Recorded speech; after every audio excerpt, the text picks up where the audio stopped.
So you're a recent college graduate with an interest in the healthcare field, but you don't want to work on the clinical side of the business. My guest today is Claudia Perales de Leon. Claudia is a professional in healthcare organization, healthcare compliance, management, and leadership, leading healthcare organizations through accreditation, regulatory inspections, audits, and day to day operations in accordance with federal, state, and local regulations. Welcome to the Young Professionals Career Catalyst, Claudia. Thank you. Thank you, Shelly. Thank you for having me. Sure. So let's talk a little bit before we talk about your current job. Let's talk about your career path. What did you want to do when you were a kid? What did you think about doing? Yeah, so interestingly, I am an artist by nature. So ever since I was a kid, I always loved to draw, always loved to create art. So I wanted to be an architect, or a psychologist at some point too, but mostly an architect. That was my dream job. I was fascinated with architectural design, perspective.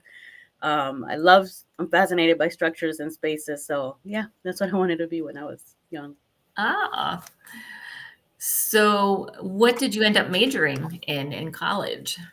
So I did start my first college when I first started college in Nicaragua. I did start industrial design.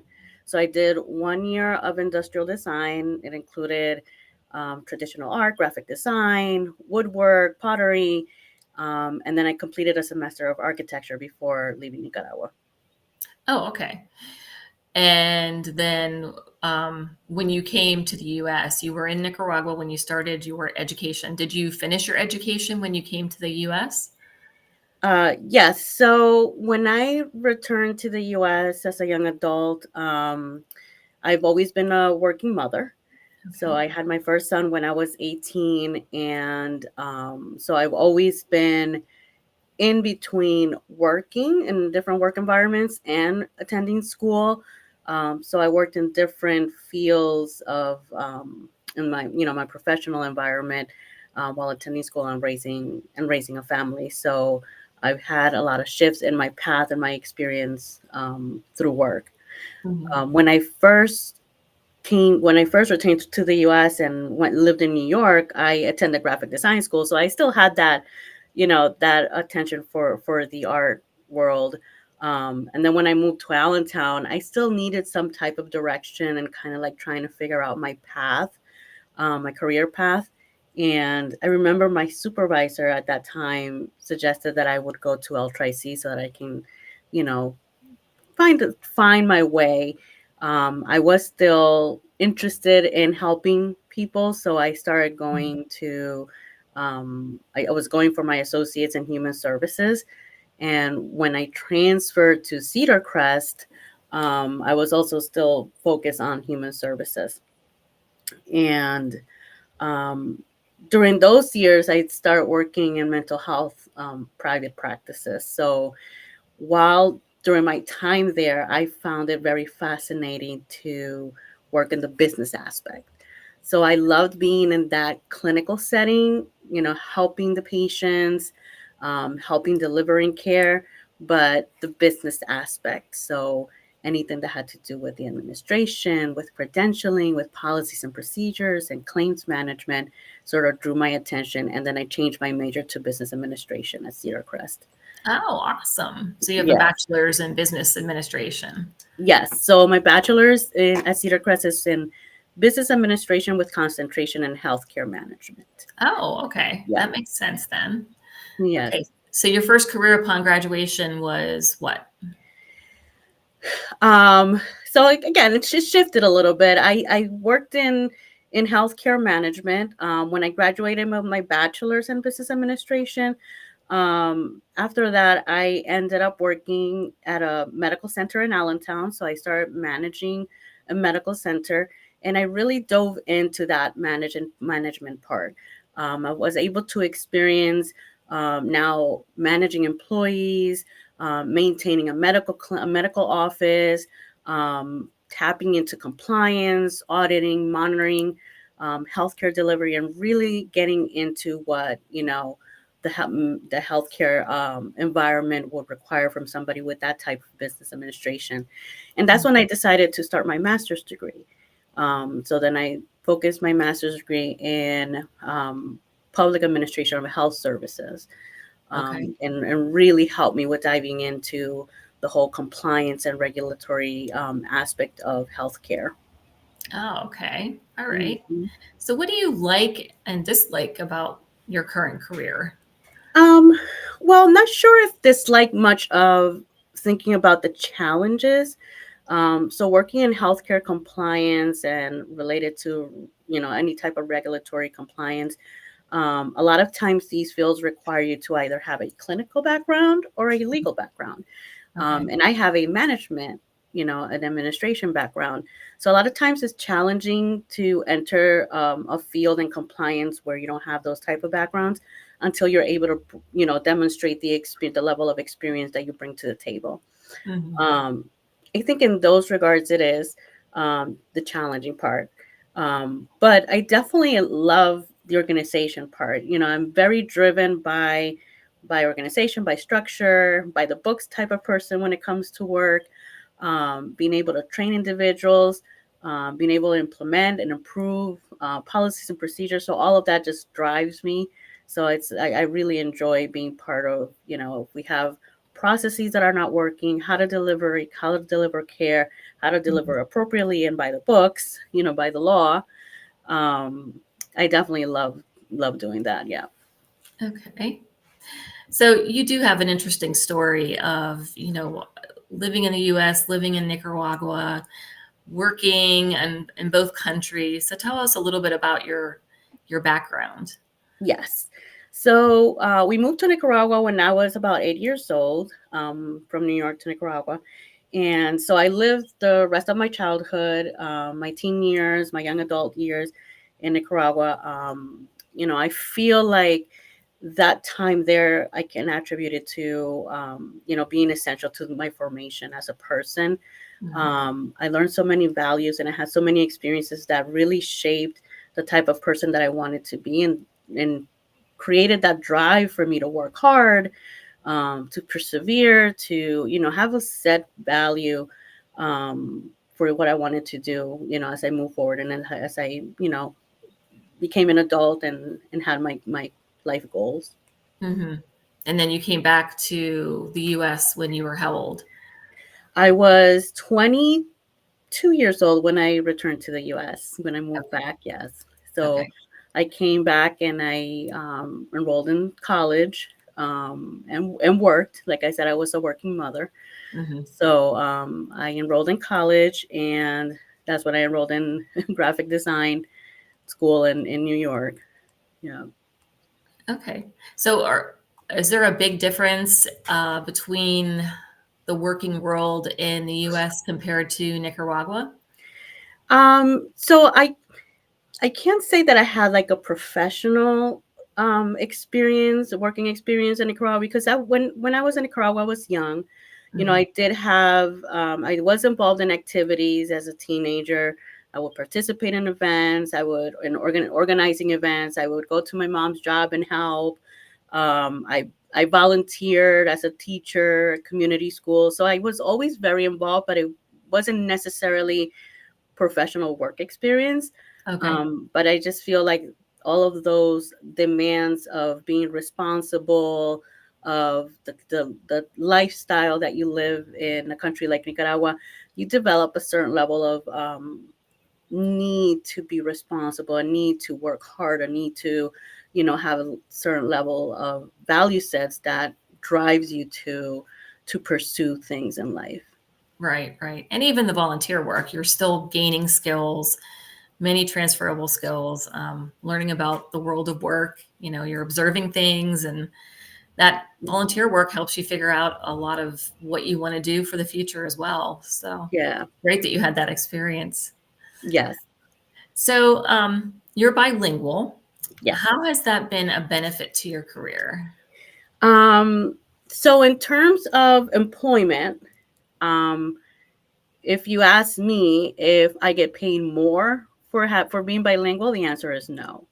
I have never in all my years of being an employee who has been requested to speak Spanish at a workplace, I have never been paid more than my peers, or any of my colleagues that, for that matter, that I know. Hmm. Um, the biggest benefit and reward of being bilingual is to be able to service my Spanish speaking community. You Yes. know, to especially in the delivery of healthcare, where it's so essential to be able to um, explain with clarity to a patient about the services they're receiving, give them the opportunity to ask questions, make informed decisions. And then not only for the Spanish speaking community, but being aware of the importance of that language barrier. I've worked and implemented work environments where every language, was accessible, and teaching, employees about the importance of patience, the importance of delivery of care, the importance of efficiency, and providing, services with multiple languages. Yeah, that's wonderful. So, your current position that you have, what's your favorite part of that job? So between this one, I have been there for a short period of time, but between this one and I guess my last two jobs, um, they have been sort of like the pillar to build like what I really love to do. So this is really where I have been learning about compliance, where I have been learning about management, about regulations and accreditation. And it really has helped me pivot to where I wanted my career path to be. So I think that that's really what I have loved about it. And then at every position I've had in these three jobs is I've been able to find the opportunity to learn more and Right. find those spaces where I can continue to grow and where to grasp so that I can continue to develop my career. That's wonderful. Yeah, I mean, definitely just because you take a job, it doesn't necessarily mean you know everything, Right. and you're continuing to learn new skills and new information that'll be of benefit for your career now and your career in the future. So it's Right. wonderful that you've taken advantage of those opportunities. Yeah. So, what would you say is one personal characteristic that's helped you succeed in your career? Um, well, I love challenges. I love trying new things. I enjoy implementation. So um in every job that I've had, I've always been the person to say, "What's your vision? Let's do it." How do we make it Mhm. happen? We have a deficiency. How do we fix it? And how to bring people together to do that. So building a team, building, that space for people to feel comfortable in doing what we want to do, so we can implement and improve and improve that delivery of care. So in Mhm. every setting that I've been, I think that I love I love mentoring and I love coaching. So always finding the potential in my employees and the people that I work with and nurturing that potential to bring the best out of them. We've been able to successfully have teams that we've been highlighted in different organizations and different projects.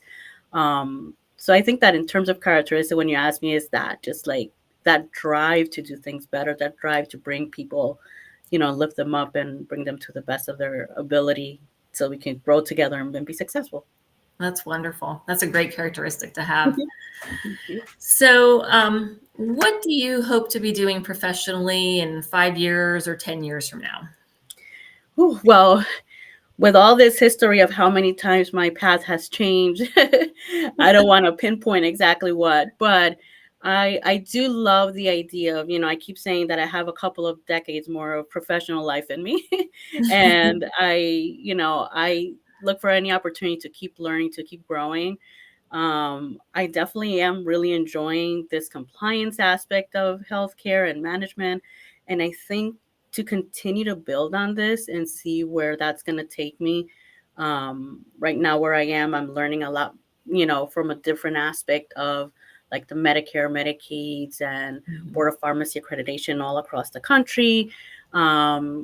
Maybe in the next couple of years, I'll do consulting or maybe work for a large organization. Not sure, but definitely I like where I'm building my experience right now. That's wonderful. If you love what you do, you never work a day in your life. That's That's for what they sure. say. Yeah. So, what is one piece of career advice that you would give today's young professional or recent college graduate to help them launch a successful career?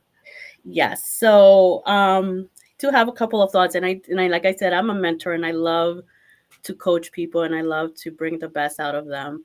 One of the first things I would say is to young people or to anybody who's experiencing change in their careers, know your value, know what you can bring to the table, know your, whatever little small accomplishment, whatever big accomplishment, um, everything matters. So know what it is that you bring to the table and make note of that. Yes. Um, with that said, I always like to advise people to take notes of their accomplishments, and this is like really physical notes. Yes. So if you work in an environment, whatever it is, again, if you're young and you're starting off working in customer service, or if you're in shifting careers, how many customers did you service? What was your productivity rate? How many good, comments did people give about you, your supervisors, your colleagues? Make note of all of that. Yes. So building your stats, you know, keep your performance reviews, because all of those details is what you're going to use for your job interviews. That's how you're going to sell yourself whenever you're in front of somebody and you want to say who you are, what you've accomplished, what you can bring to the table. You can say, I did X, Y, and Z. And I think that that is really valuable to, how you can portray your experience. Um, and the other thing that I like to say is to be okay with change. We're not always going to be in the same career path. We don't always have to be in the same career path.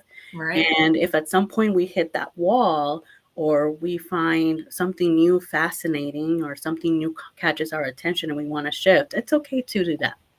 you know if we hit that wall, and talk to somebody, get into a workshop, something like talk to a career coach like Shelly. you know Talk to a colleague, talk to a supervisor. A couple of weeks ago, I sat down to have dinner with a former coworker, a friend of mine, and we both talked things through. We both reminded ourselves of all the greatness that we did in that previous jobs, and all these little things that we accomplished. And it kind of helped us, where we were going, to take our next steps. Sometimes you just need that, and it's okay to have that shift, and find yourself where you want to be. And again, going back, if you take notes of all your accomplishments, you can take all of that to wherever you're going next. Right. Right. That's one thing that I advise my clients. Keep that accomplishments file, because when it comes to preparing for an interview, updating your resume, you need that information. And the other nice thing about an accomplishment file is if you're having a really rough day, you can look back on that and say, look, I'm feeling kind of blue today, but when I review the accomplishments from my past year, that really made me feel a lot better. And Yeah, as far as, the career path, nobody really knows what you may start out doing one thing and end up doing something completely different. And that's okay. It's okay to pivot. It's okay to have different careers. I saw a statistic one time that said most people have 12 different careers in a lifetime. So, yeah, and with the way technology is changing, it may be even more than 12 careers um, right. by the time someone retires. So it is Yeah, okay to, make adjustments. Something that is gratifying for you today may not be gratifying for you 10 years from now when you're trying to raise a young family and you're married and you just have different priorities. So it's yeah, definitely good for today's young professionals and recent graduates to understand that it's okay to pivot, it's okay to make adjustments. It's not the end of the world. You're not a failure if you're not using your degree, because most people are not using their degree in their current career. So yeah. glad you brought those points up. Yeah, and it's you a lot of times we understand we have to sometimes you have to have jobs because you need to support yourself. You need to Right. provide for a family. Um I think we have, I compared to like when, when I was first starting my education here, we don't have the resource. We don't have the resource that we have now. Like we can have, you can log into places like Coursera. You can go on to Spotify Right. and listen to podcasts. You can go on YouTube. You have all these different platforms where you can listen to conversations of so many different professionals or peers or influencers, where you can get information or just at least listen to and feel validated or feel um, like you can relate, and then help you sort of figure out a little bit of that path. And I think we talk a lot more, we're a lot more open about our emotions and our mind, our thought process, that allows us to be able to sit down and say, hey, I need to take a step back and look at what I'm doing as a career, and this is really what I want to do. Mhm. And there's less stigma, there's less stigma to that. So it's okay to take that step back and say, maybe this is not what I love to do, and how can I change it? Who can I talk to? And, you know, who can help me and guide me, and look for mentors. I think that that's very important. And throughout my years, I think I've been very fortunate to have people that have provided me with guidance Mhm. in my career. Even if it's something small, go to Ultra C, or attend this workshop, or I met Shelly and I went to your imposter syndrome workshop, like things like that make just such a big impact in your life, that it helps you with that, with finding that path, and rerouting you again. Absolutely. Yeah, definitely. Well, thank you so much for being my guest today, Claudia. It was a Um, pleasure. Thank you for having me. sure. So, to my audience, I want to tell you a little bit about an event I have coming up on Friday, May 17th from 1 p.m. to 4 p.m. I'm having a dining etiquette and networking luncheon at the club at Twin Lakes in Allentown, PA. You just never know when you'll need to interview over a meal, entertain a potential client, or dine with a company bigwig. So it's important to know proper dining etiquette to make the right impression. And tickets are on sale now at Taylor. Um, you can also, when you're there, just look for the business etiquette and networking luncheon to purchase your tickets. And if you want to get more information, check that site as well. Tune in next Tuesday, April 30th, for the next episode of the Young Professionals Career Catalyst. Thanks again, Claudia.